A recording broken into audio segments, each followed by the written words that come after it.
Olá, amigos, olá a todos, boa noite. É um prazer estar de volta à Ordem Espírita de Sicília para mais um estudo, para mais uma conversa sobre o Evangelho. Obrigada, PH, pelo convite, muito carinho. Nos conhecemos aí no movimento de mocidade, de juventude, e estamos aí juntos trabalhando firmes e fortes. É um prazer estar aqui de volta. Meu nome é Carol, sou do Grupo Espírita Luz e Fraternidade.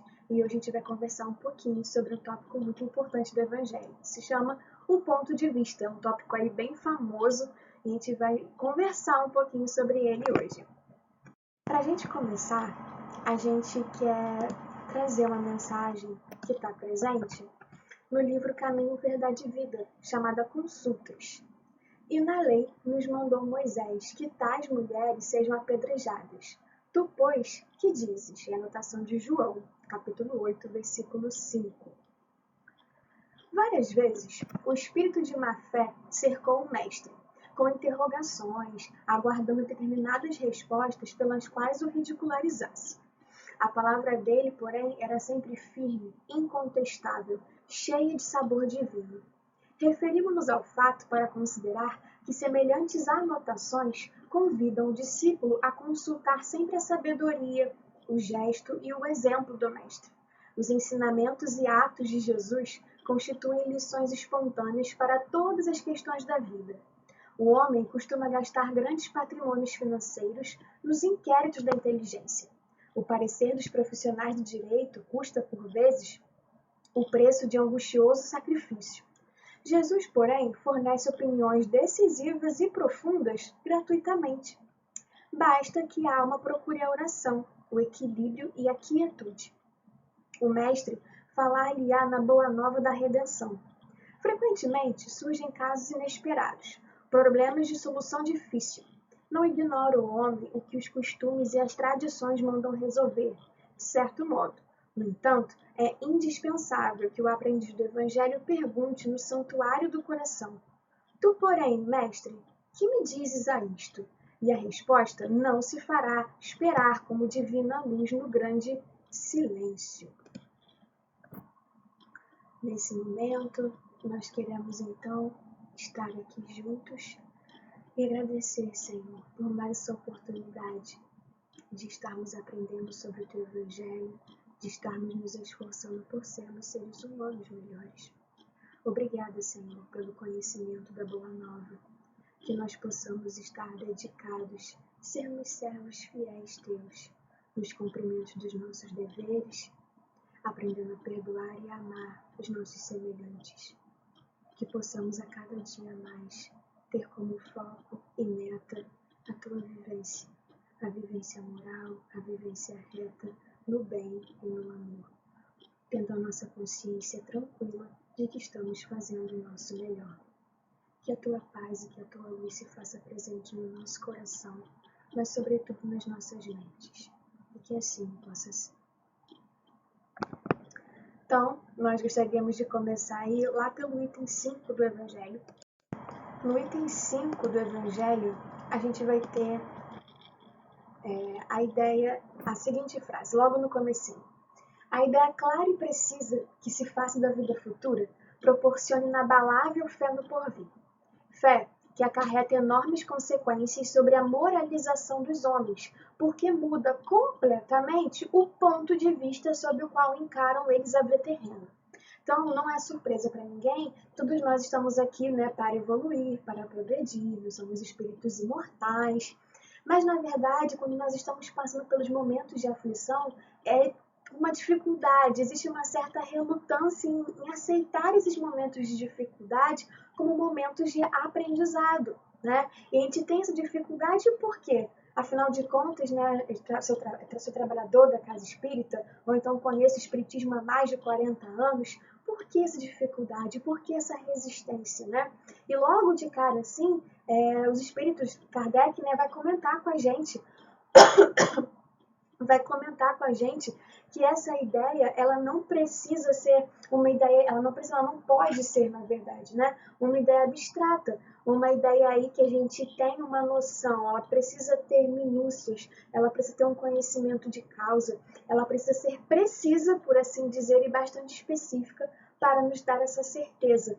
Eu me lembro de uma anedota, de algum momento assim, que havia um texto que a pessoa falava, o rapaz estava preso numa caverna, né? Na verdade, preso não, ele estava passando, anoiteceu e ele ficou ali naquela caverna para dormir. E aí, naquele momento, durante a noite, estava ele e um amigo, e ele percebeu, durante a madrugada, que estava sem o casaco, né? Que ele tinha dormido de casaco. E aí o amigo falou assim, olha, cadê seu casaco? Você dormiu de casaco, acho que alguém passou aqui e roubou o seu casaco. E tava fazendo muito frio, né? E aí o que acontece? Ele saiu da caverna, que já estava fazendo frio, e foi para fora. Quando ele saiu, ele viu as estrelas. Falou assim, nossa, ainda bem que me roubaram o casaco, mas me deixaram as estrelas. Né? É uma história bem curtinha, bem pequenininha, mas ela serve para refletir os nossos objetivos, o que a gente realmente tem como principal na nossa vida. Afinal de contas, às vezes nós perdemos ou passamos por situações que são até muito pequenas diante de todas as outras companhias, todas as outras virtudes, todas as outras coisas boas que estão acontecendo ao nosso redor. E a gente acaba focando naquele ponto, naquele mix ruimzinho que está acontecendo naquele momento. É interessante pensar aqui que ele coloca assim, para quem se coloca pelo pensamento na vida espiritual, que é indefinida, a vida corpórea se torna simples passagem, breve estada num país ingrato. As vicissitudes e tribulações dessa vida não passam de incidentes que ele suporta com paciência, por sabê-las de curta duração, devendo seguir-lhes um estado mais ditoso. E aí nós queremos estabelecer ali um paralelo, né?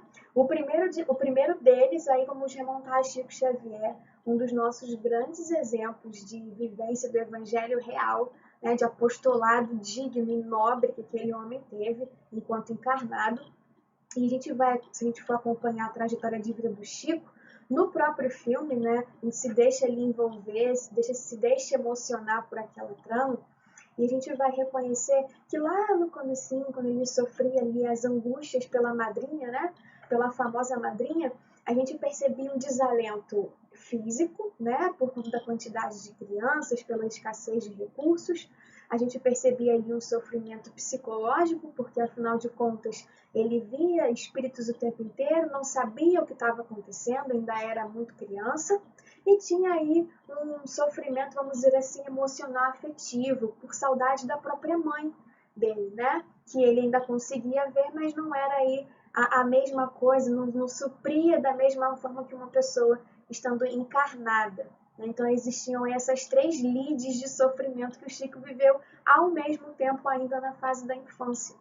E a partir desse momento, depois que ele cresce, depois que ele conquista outras coisas, depois que ele consegue aí efetivamente reconhecer e se reconhecer como médium, compreender as coisas que estão ali circundando a sua própria existência, uma das primeiras coisas que ele fala a partir dos sofrimentos já na fase adulta é: que saudade do garfo da madrinha.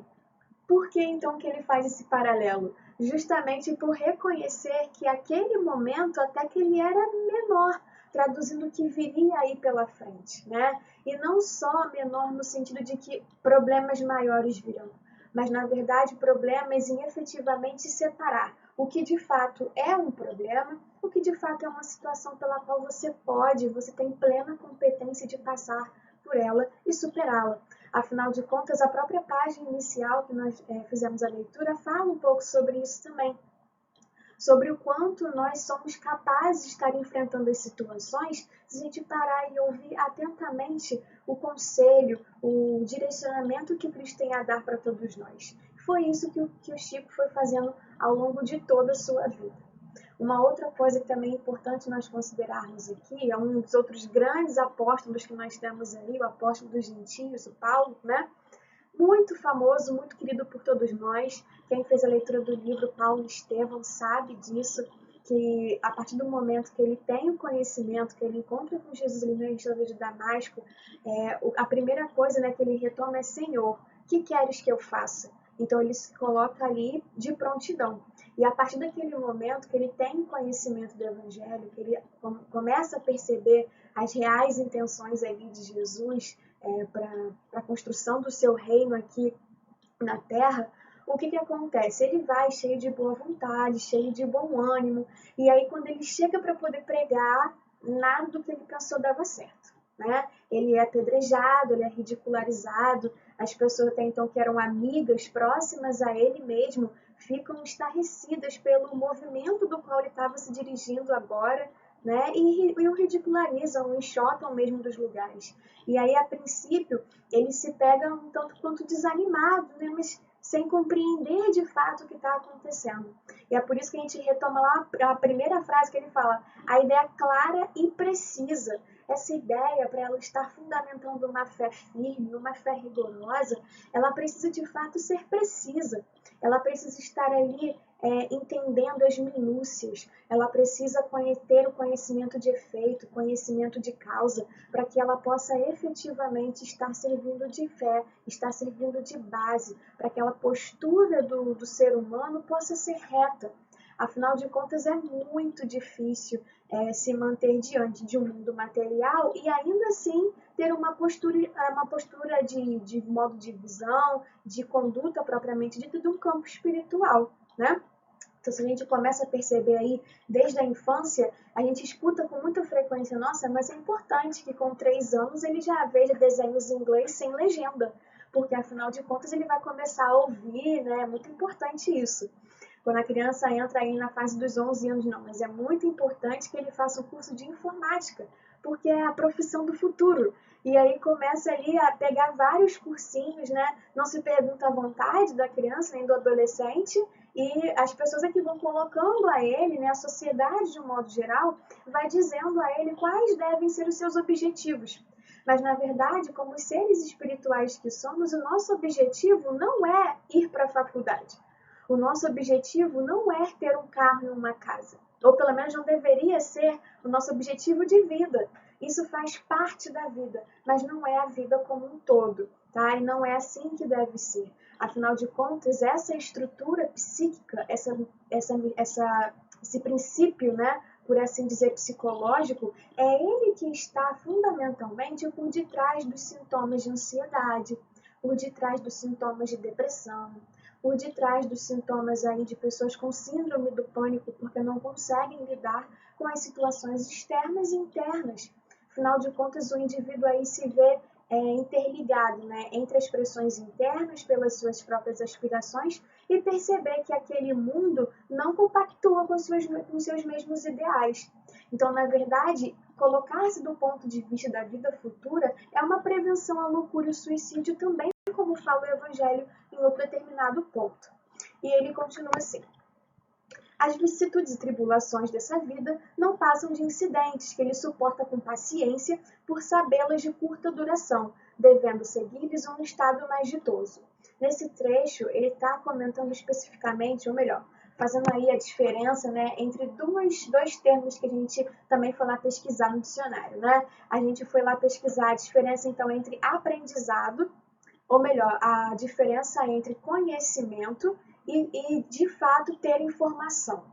Ter informação é você ler sobre aquele assunto. Então, a gente pode, por exemplo, ligar o jornal e ter um conhecimento aí, né, geral e específico sobre o que está acontecendo na Índia, na China, em diversos locais do mundo. Agora, você ter o conhecimento, ele está atrelado simultaneamente à questão do aprendizado. E a gente só aprende quando muda de comportamento.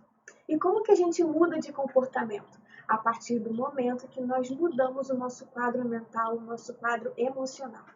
É imprescindível que nós, ainda enquanto encarnados e sabendo da nossa realidade espiritual, a gente perceba que os nossos comportamentos, eles são baseados, existe um pré-requisito, né? Uma pré-condição, que é a emoção, que passa para o campo da psique e a psique se transforma em comportamentos. Tá? É interessante pensar sobre isso, porque a partir do momento que temos esse conhecimento do Evangelho de Jesus, o nosso comportamento muda. É lógico, nós não somos ainda espíritos evoluídos, mas já conseguimos fazer pequenas conquistas. E é interessante pensar desse ponto de vista, né, desse modo de analisar a nossa própria conduta, nosso próprio ser, nossa própria vivência, justamente porque em diversos momentos isso é colocado em prova. E aquelas pessoas pelas quais muitas das vezes criticam, né, outras pessoas que têm esse conhecimento, que têm essa conduta, no momento do aperto sabem a quem recorrer. Isso aconteceu muito com o próprio Chico. Né? A gente fosse pensar assim, nossa, que homem, não é mesmo? A gente tem aí relatos do espírito do Chico, né, sendo agredido física e verbalmente, às vezes inclusive por outros espíritas, por assim dizer. E ele não desistiu daquele apostolado, né? Ele não desistiu de estar ali firme e ser um servidor fiel do Cristo.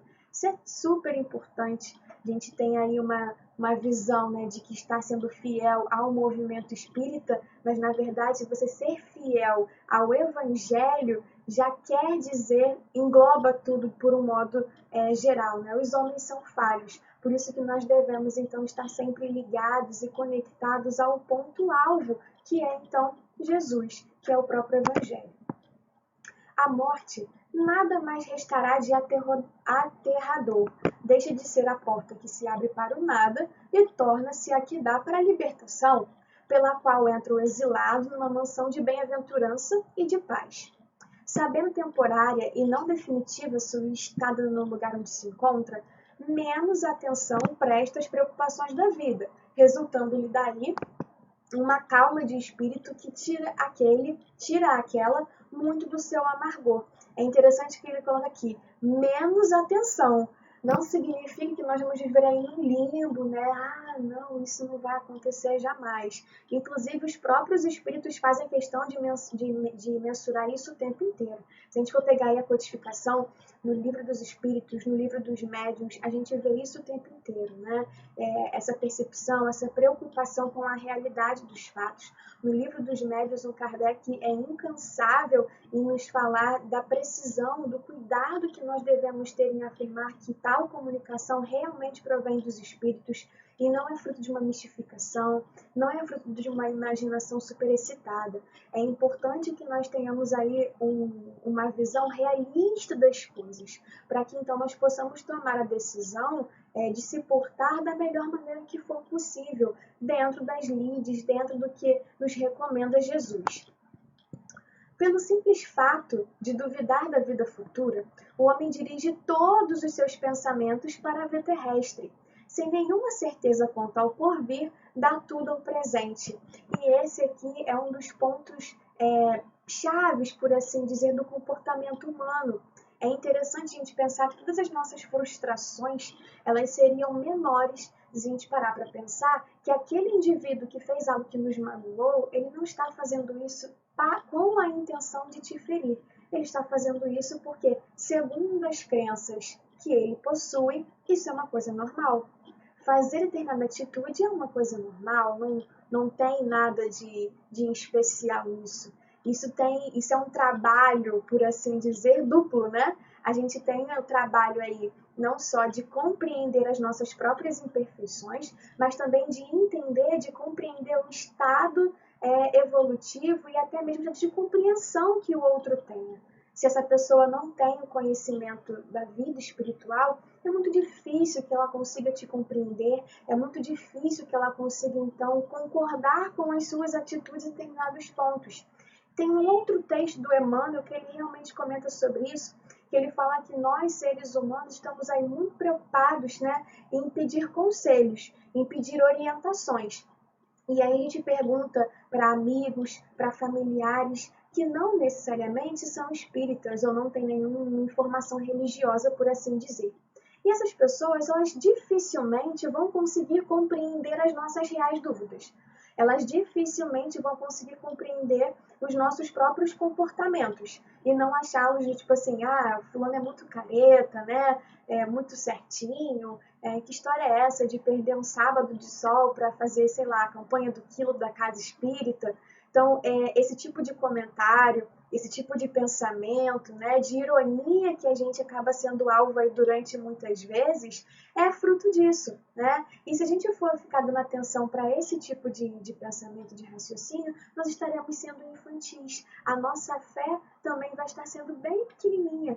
Afinal de contas, todos nós temos o nosso momento, temos os nossos momentos de aprendizado, por assim dizer. Então, se antes nós não sabíamos, agora nós estamos aprendendo, assim como também acontecerá com todos eles. A Joana, num outro texto, fala: não se preocupe com o que não estão vindo agora, eles virão depois.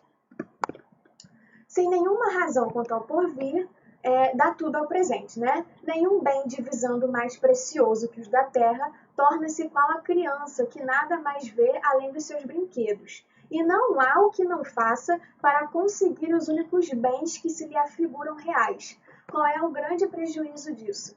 O maior prejuízo que a gente tem disso é a falta de empatia, é a falta de caridade, é o egoísmo, né, que vai estar aí na base da, vamos dizer assim, da destruição da nossa sociedade, por assim dizer, né? O nosso objetivo aqui é eliminar o egoísmo e a vaidade, o orgulho, tá? Justamente por conta disso, porque ele separa as pessoas, né? Ele cria esse separativismo de que somente o meu importa. A gente tem uma amiga que comenta muito com a gente que para o egoísta só funciona o eu e o nós, porque se ele não estiver dentro, não vale. É exatamente assim, né, que a sociedade, de um modo geral, acaba nos impelindo a pensar. A partir do momento que você só tem essa vida para viver, então, afinal de contas, eu tenho que ter os meus desejos, os meus anseios atribuídos, eu tenho que ter os meus desejos, os meus sonhos consagrados, eu preciso alcançá-los de qualquer maneira. E aí a gente acaba não tendo, por assim dizer, uma trava moral. A gente acaba não tendo esse cuidado por até onde eu faço, pelo modo que eu emprego, que eu tento alcançar os meus objetivos. Tudo acaba passando ali muito desapercebido. Afinal de contas, se o ser só tem aquela vida, é naquela vida que ele precisa fazer tudo. Então, a partir do momento, a partir desse momento, a gente começa a perceber, a dar aí uma angústia, né? A gente realmente começa a perceber o termo, por assim dizer, do ansioso. Por que ele se torna ansioso? Porque ele acha que não vai dar tempo. E realmente, de um ponto de vista materialmente falando, se a gente considerar uma encarnação, realmente não vai dar tempo, né? A gente tem aí grandes estudiosos do movimento espírita, os nossos amigos trabalhadores. Quanto tempo a gente leva para poder estudar, não ler, efetivamente estudar as obras da codificação? São anos, né? E ainda assim a gente ainda não consegue, de fato, aprender tudo que está ali escrito. Então é isso que está fundamentando muito das síndromes do pânico, dos problemas de ansiedade, é acreditar que a vida é só essa. A partir do momento que essa visão alcança, que essa visão é dilatada, a gente começa a perceber de fato o que está por trás disso. Foi isso muito bem que aconteceu com Paulo. A partir do momento que ele foi ali apedrejado, a partir do momento que ele estava ali sendo circundado por aquelas situações completamente adversas, ele mudou a visão, ele mudou o ponto de vista. E ele mudou a partir das próprias experiências. Ele mudou a partir dessas experiências que foram difíceis, ele foi pegando o que elas estavam trazendo de benéfico para ele.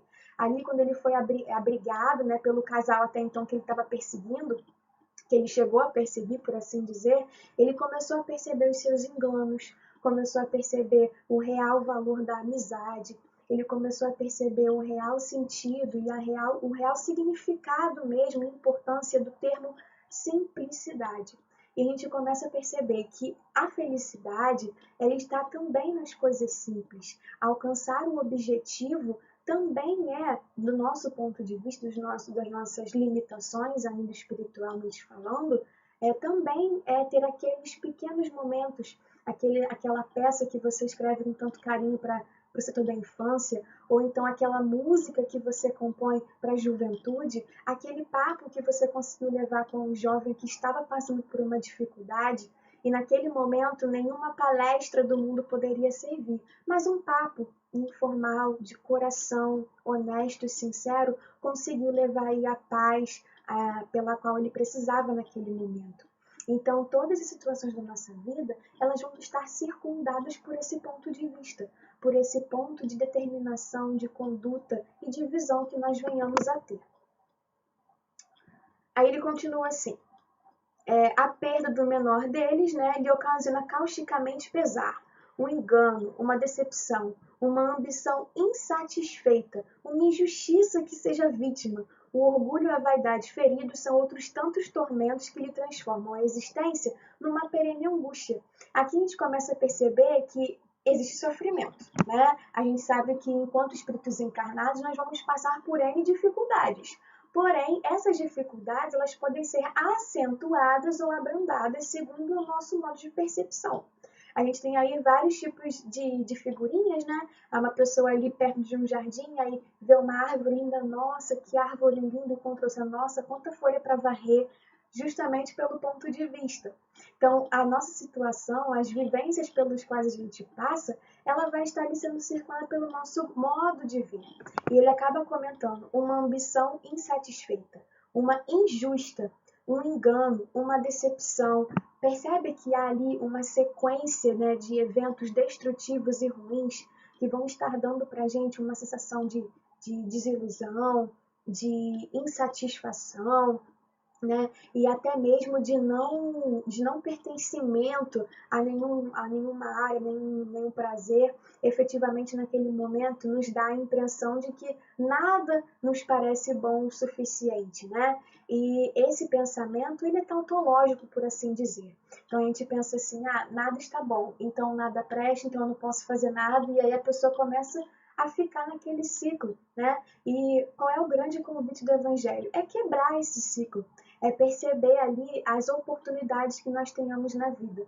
Nós temos conhecimento de um grande amigo que se irritava muito, né, pelo trânsito. Então ele ia buscar o filho dele na escola na hora do almoço, e aí todos os pais parando o filho na porta da escola, ou melhor, parando o carro, né, na porta da escola, ficava aquele trânsito doido e ele ficava muito estressado. Então, quando o filho entrava no carro, ele praticamente não conversava com o filho, justamente por estar muito estressado devido ao trânsito. A partir do momento que ele começa, então, a orar e efetivamente escutar um conselho, qual é o conselho mais sábio que ele podia escutar? Quantos CDs de congresso você tem no seu carro? Escuta nesse momento. E aí, né, ele ligou lá o CD, ou então botou ali no próprio YouTube, né, nos outros canais que a gente tem, sobre conselhos, sobre realmente palestras edificantes que tenham ali, e aquele momento passou a ser mais leve para ele, justamente porque ele mudou o ponto de vista. Agora, quando a gente não muda o ponto de vista, a gente acaba aí sendo entregue aos leões, né? É estranho pensar que de um modo voluntário até a gente faz esse tipo de coisa, né? É impressionante a nossa própria rebeldia. É o que sucede, é o que encara. Aí ele comenta: aquele que se acha no interior de uma cidade, tudo lhe parece grande. Assim, os homens que ocupem as altas posições, como os monumentos. Suba ele, porém, a uma montanha, e logo bem pequenos lhe parecerão homens e coisas. A gente acaba, não é que diminuindo as coisas materiais, mas dando a elas o valor que elas efetivamente possuem, e não mais do que merecem ter. Afinal de contas, por conta disso mesmo, é que nós possamos ter aí um caminho mais equilibrado, uma vida mais tranquila, por assim dizer, né? É impressionante a gente parar para pensar que as pessoas que alcançam ali, né, vamos dizer assim, o grande sucesso do ponto de vista material, elas acabam se tornando frágeis até.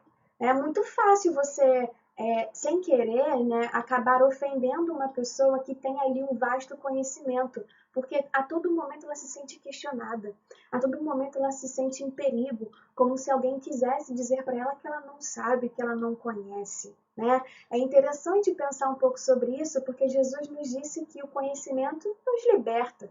A partir do momento que você tem aquele conhecimento e se ofende, né, e cria ali uma cristalização mental de superioridade, a partir daquele momento você se torna frágil. Então aquele conhecimento não é efetivo, né? Ele conhece, mas ele não aprendeu de fato. E isso também vai estar mudando todo o nosso paradigma, toda a nossa visão espiritual, por assim dizer. Para a gente começar aqui a encerrar, a gente quer trazer um dos grandes exemplos que a gente tem né? Como a gente já falou aqui em outros momentos, Paulo, nós somos grandes fãs, né, de carteirinha desse apóstolo, justamente porque ele teve tanto a explicar sobre o ponto de vista. E o que sintetiza essa mensagem? A gente se colocar de um ponto de vista espiritual em todas as circunstâncias da nossa vida. E por isso nós trouxemos a carta de Paulo para os Filipenses, que se intitula como a Carta da Alegria, que curiosamente o Paulo escreve quando está preso. E ele fala assim: e quero, irmãos, a gente pegou só alguns trechinhos. E quero, irmãos, que saibas que as coisas que me aconteceram contribuíram para maior proveito do Evangelho. Repara que ele não está mencionando ele está falando do Evangelho, porque é isso que realmente importa. De maneira que as minhas prisões em Cristo foram manifestas por toda a guarda pretoriana e por todos os demais lugares. E muitos dos irmãos no Senhor, tomando ânimo com as minhas prisões, ousam falar a palavra mais confiadamente, sem temor. Então, a partir daquele momento que você passa, que você vivencia por uma experiência ruim, você acaba alijando ali, né, almejando maiores certezas, maiores confianças no próprio processo, né, de construção de um ser mais equilibrado, de um ser rumo a Jesus. E ele continua assim: verdade é que também alguns pregam a Cristo por inveja e porfia. Ou seja, ele acaba admitindo ali que ele está sendo realista, ele não está tendo uma visão paternalista, né, de que o mundo é perfeito, todas as circunstâncias, né, são benéficas, não tem nada de ruim acontecendo, muito pelo contrário. Ele percebe as coisas ruins, menciona elas, mas não paralisa. Isso não é o suficiente para paralisá-lo. Ele simplesmente analisa-as, converte-as em coisas boas, tanto que ele continua. Mas que importa? Contanto que Cristo seja anunciado de toda maneira, porque para mim o viver é Cristo e o morrer é ganho. Justamente por quê? Porque o que importa é a vida espiritual. Lá a gente tem uma menção, né, de que a única oração que Jesus nos ensinou foi o Pai Nosso, mas no momento da Santa Ceia, né, quando ele reúne ali os discípulos, aquela reunião foi para prepará-los para as novas lides, para os novos combates que eles teriam que enfrentar sem a presença física, né, por assim dizer, do Mestre. E há quanto tempo nós estamos preparados para ter esse ponto de vista?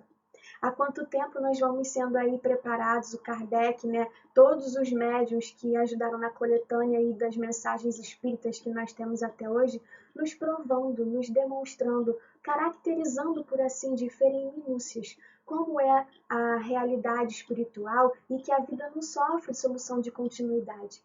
Por isso que, a partir desse momento, o viver em Cristo é que importa e o morrer é ganho. Desse modo, desse ponto de ver, não existem ali frustrações, senão benesses que são ganhas a partir de momentos ruins. Mas os próprios momentos ruins podem ser convertidos em grande experiência, em vasto aprendizado.